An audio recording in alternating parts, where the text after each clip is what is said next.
বৃষ্টিতে বাচ্চাদের ঘরে আটকে রেখে বাংলাদেশি বাবা মায়েরা কেন মারাত্মক ভুল করছেন? আপনি হয়তো ভাবছেন বৃষ্টির পানিতে ভিজলে আপনার বাচ্চার নিউমোনিয়া বা জ্বর হবে, কিন্তু প্র্যাকটিক্যালি ওভার প্রোটেক্টিভ হয়ে আপনি আপনার বাচ্চার ন্যাচুরাল ইমিউনিটি বা রোগ প্রতিরোধ ক্ষমতাকে একদম ব্লক করে দিচ্ছেন। সায়েন্টিফিক ফ্যাক্ট হলো বৃষ্টির পানিতে ন্যাচুরাল নেগেটিভ আয়ন এবং মাটির সংস্পর্শে আসা উপকারী ব্যাকটেরিয়া থাকে। বাচ্চারা যখন এই পরিবেশে খেলে তখন এটি তাদের ব্রেনের সেরোটোনিন লেভেল বাড়ায় এবং শীতরক্তকণিকাকে আরও শক্তিশালী হতে বাধ্য করে। কিন্তু আসল মোড়টা এখানেই।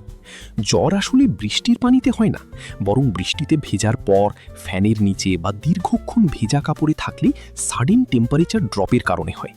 অর্থাৎ বৃষ্টি আপনার বাচ্চার শত্রু নয়, বরং ন্যাচুরাল ইমিউনিটি বুস্টার। এর প্র্যাকটিক্যাল সমাধান হলো 15 থেকে 20 মিনিট বৃষ্টিতে ভিজতে দিন, এরপর দ্রুত কুসুম গরম পানিতে গোসল করিয়ে গা মুছে দিন। অন্য বাবা মায়েদের এই ভয় ভাঙতে ভিডিওটি মেনশন করুন এবং প্যারেন্টিংয়ের এমন লজিক্যাল ফ্যাক্টস জানতে পেজটি ফলো করুন।